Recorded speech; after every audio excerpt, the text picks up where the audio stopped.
What's going on, YouTube? It's been about 3 weeks since my last video, I think. It's been crazy busy. Hopefully you guys are killing it. I've been having a hard time getting out on the water. We've just been crazy busy, but I did get this guy in, new reel. So I'm gonna be reviewing that with you all, kind of previewing some other stuff I got coming up. So I've had this reel, like I said, about 2 or 3 weeks. Really wanted to break it in, kind of see the ins and outs before I kind of put it into a review. And I think I'm to the point where I can do that. So the reel I went with the Daiwa Tatula CT100HS. And I didn't really know which reel I was gonna get. I had it narrowed down to about 4. I think it was between this guy, the Abu Revo, the 13 Inception, and what was the other one? Oh, the Shimano SLX. So I did my research, kind of asked around, and I don't know, man, the Daiwa was just kind of talking to me. So I'm gonna be talking to you guys about some stuff with it. First of all, I'm gonna show it to you. Probably should have taken it off my rod for this, but you know. Let you guys get a peek at her. There's a pretty side, cool little logo there. Top view of her. Spinning around for you. You got the business end.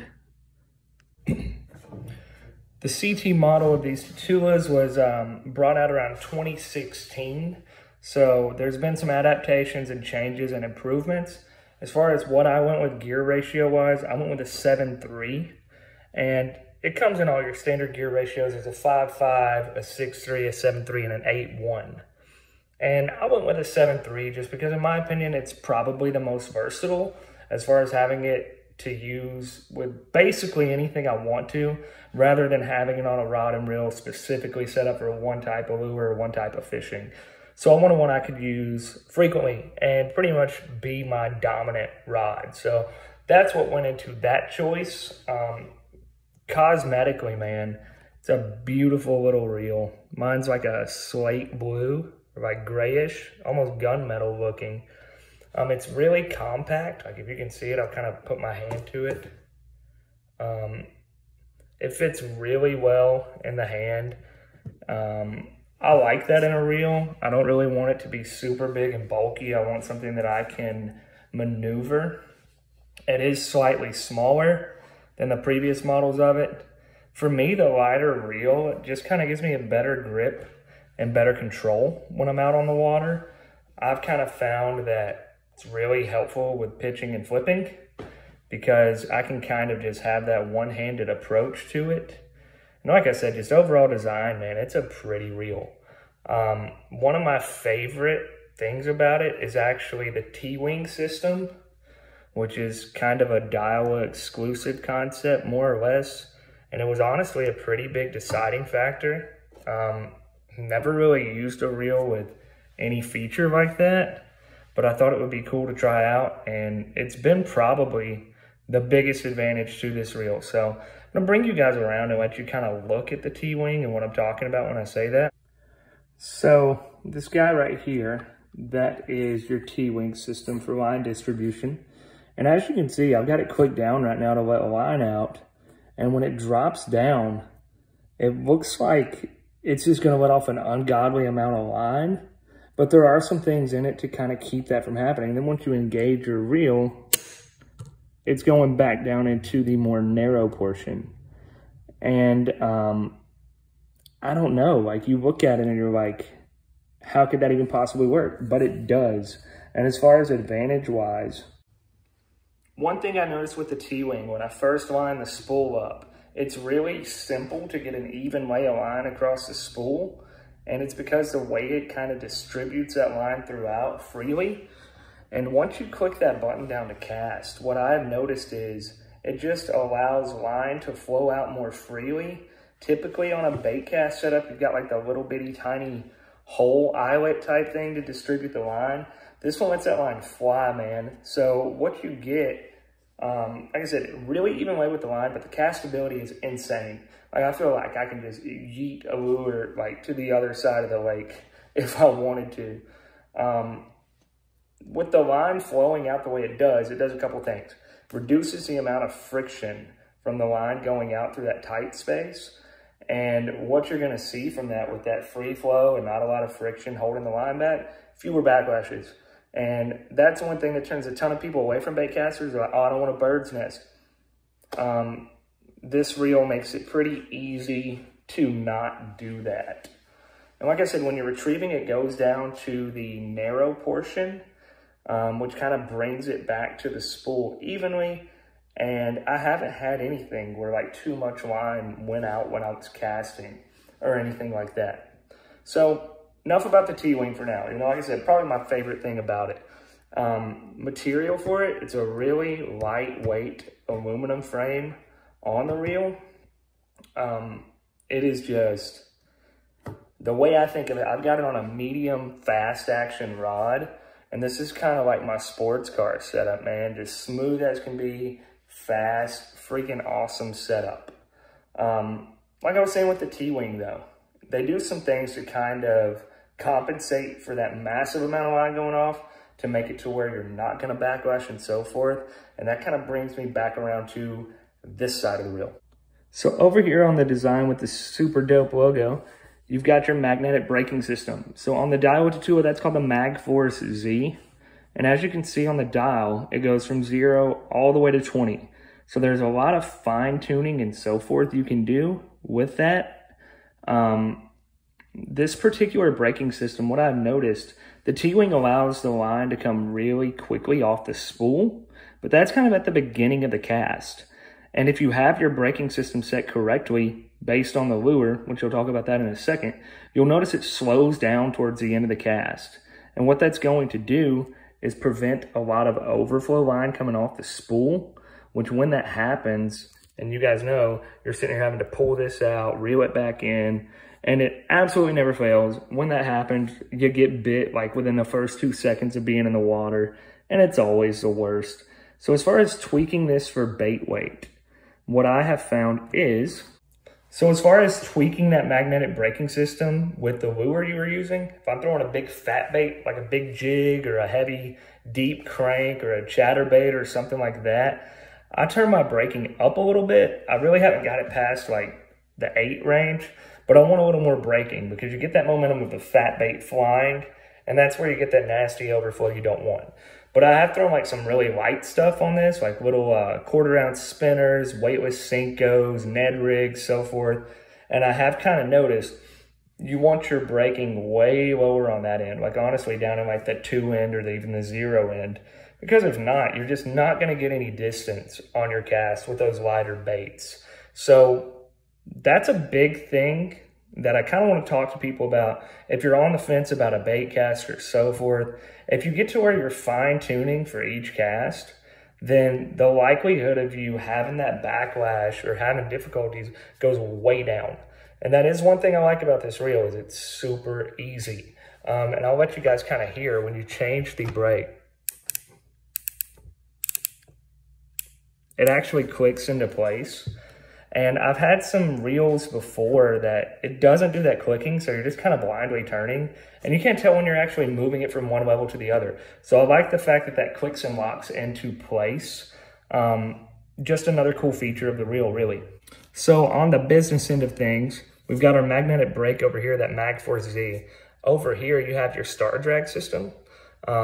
Once again, pretty much every bait caster uses this star drag. What I like about this one is, like I said, the whole reel is really lightweight, and a lot of that comes from the material that Daiwa uses for their star drag. It's called a Zion material, and it's just really, as far as like density and weight, it allows it to be really strong and really sturdy without weighing a lot.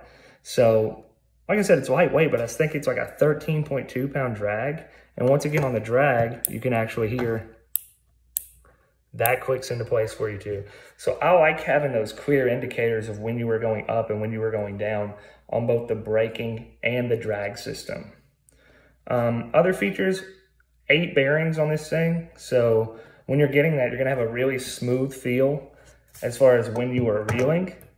Like I said, this is kind of more of the entry level with it being the CT.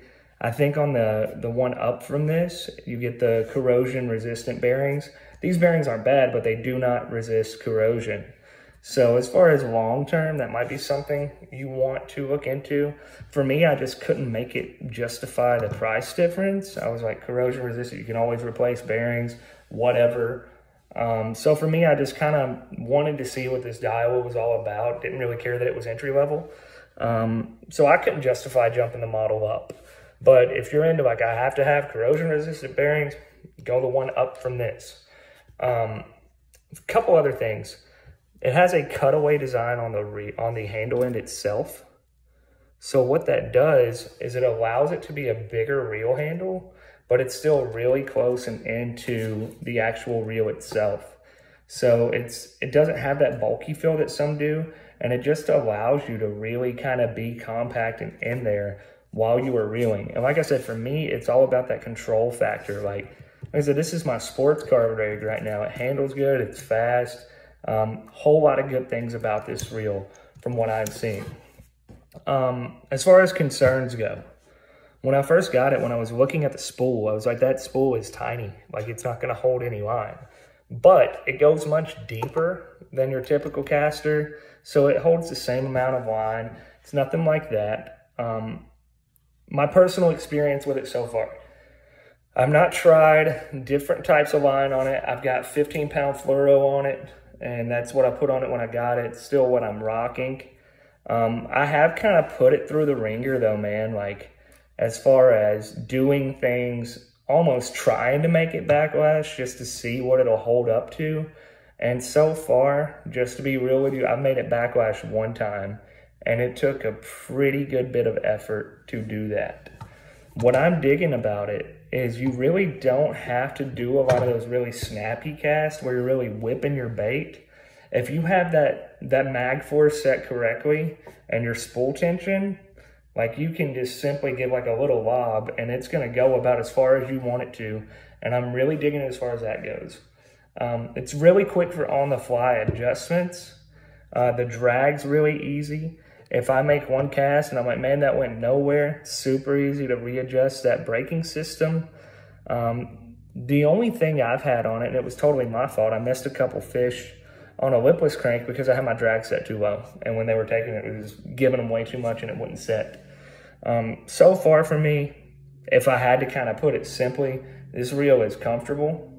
It is smooth, it is solid, it is easy to use. And for me, guys, I've went through, this is like my 4th bait casting reel in the past, I don't know, 6 years or so. The first bait caster I ever owned, and I think it's probably the first bait caster a lot of people own, is the Abu Black Max. It was a good reel, lost it at the bottom of the lake. That one, after it, I went to the Blue Max from Abu, and I did not like that reel, to be honest with you. It just didn't feel right. After about 2 months of using it, the drag locked up. It just wasn't a good experience for me.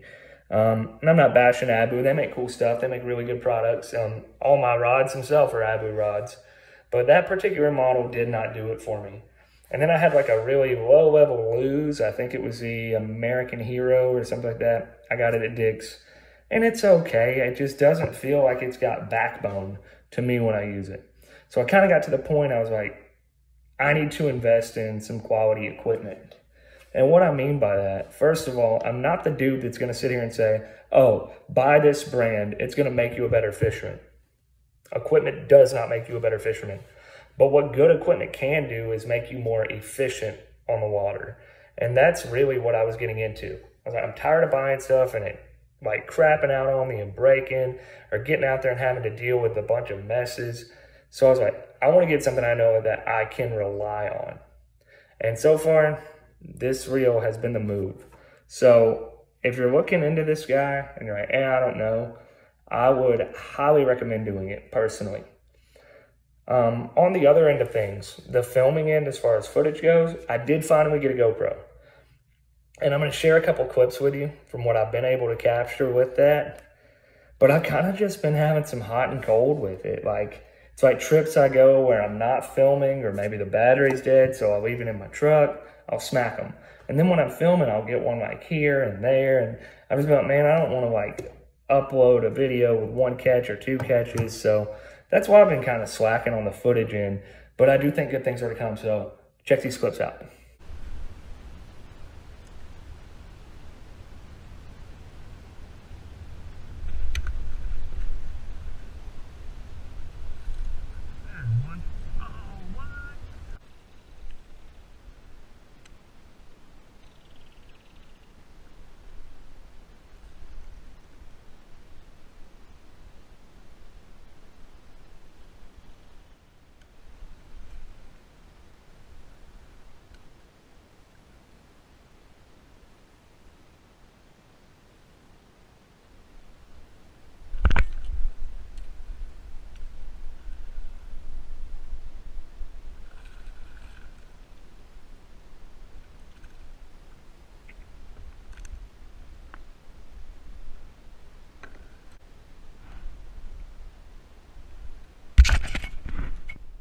Had to put a couple misses in there. That's just reality. It happens. It's frustrating, but what are you going to do? Like I said, Daiwa Tatula, 2 thumbs up for me so far. Stay tuned for some more stuff, guys. And you already know what to do.